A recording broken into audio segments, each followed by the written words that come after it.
Greetings, everyone. I'm Jed Schlackman. My professional work includes being a mental health counselor as well as a hypnotherapist and an energy healer. In this video, I'll be speaking about the topic of women and their roles in life, their self-worth and self-acceptance, and some of the major archetypal themes of femininity, how a woman or female expresses their value or purpose here in human life. So this is a kind of complex topic, and I may go off in tangents at certain times, so try to follow along with me as we explore this topic. If we think about women and their roles in human life, we can first consider biologically the female is the one who has the womb, who gives birth to a child, of course. So a woman's worth or value has very much been tied to her role as a wife and mother, as someone who can attract a suitable mate, who can be fertile, and who can bring this child into the world to continue that lineage. That's something that many women struggle with in some way. So first there's the issue of being attractive or beautiful. So women are encouraged and conditioned to put a lot of emphasis on their physical appearance, and it's not just for their own sense of looking good, it's also that attractiveness has that value for being able to attract a mate and being able to play the role of mothering, raising a child. So that's very important for women in general, to be caretakers and nurturers. So for a woman who isn't a mother, who isn't raising a child, she may express those qualities, those feminine characteristics, through other means, through caretaking and nurturing, perhaps as her profession. So it could be someone who's a teacher for school children, someone who runs a nursery or daycare, someone who's a nurse who cares for patients, a social worker. So there are many professional roles that in some way cater to or relate to those feminine qualities of being a caretaker and nurturer, someone who's playing that mothering role in some sense for other people, not just for their own children, but it could be for other people, or caretaking pets or animals. So just exhibiting those qualities, those feminine nurturing characteristics. There's also the challenge of accepting who you are in life, both physically and psychologically.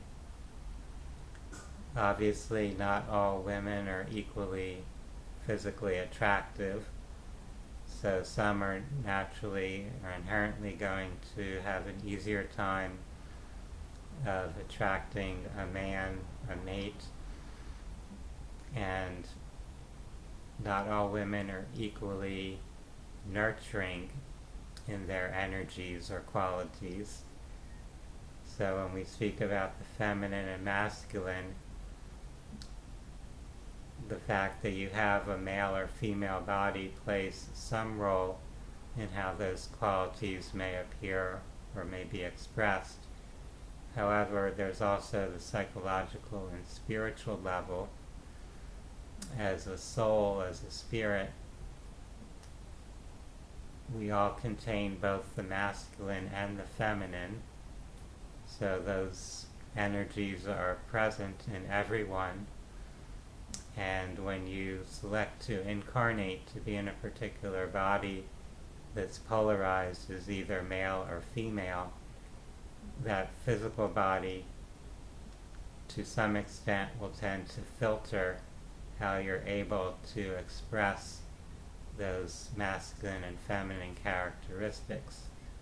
So in general, overall, when you're incarnated as a woman, as a female, it will be easier to express the feminine archetypal qualities.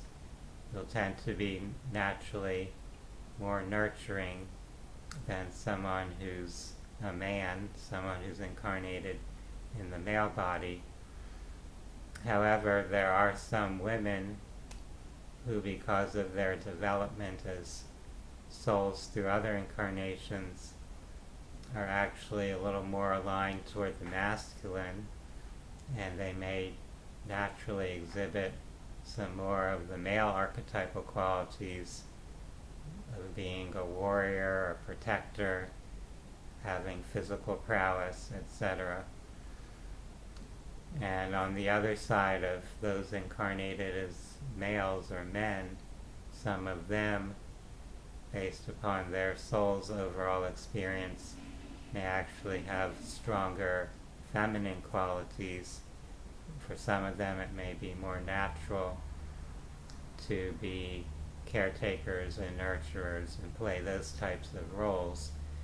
So we want to understand the individuality on that spiritual level, that the physical form, the body, doesn't necessarily determine how you will express your archetypal gender qualities, since you do have access to those energies beyond just your physical body.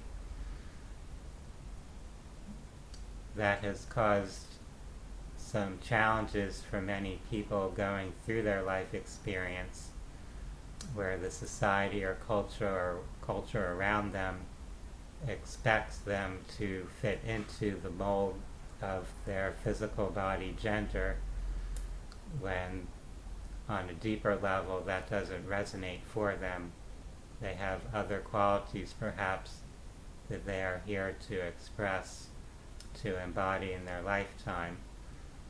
So there can be personal struggles, spiritual challenges in a sense, that arise when there's that conflict between the individual's instincts or innate qualities and what the society or family or culture around them is expecting of them. And this brings us to this question of having self-worth and self-acceptance. Sometimes you are not congruent in some way with your family, your culture, the surrounding society, and rather than feeling rejected or overwhelmed by the pressure people around you may be exerting, you want to find self-acceptance, inner peace, to appreciate your own worth as who you are as a unique individual, whether or not that satisfies the expectations of other people in your life, expectations of your family, your religion, your culture, and so on.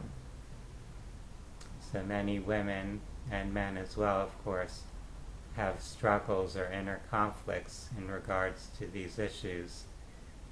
And in working as a therapist, I'm often helping support people in finding that self-acceptance, that self-worth, appreciating who they are regardless of those external pressures or expectations.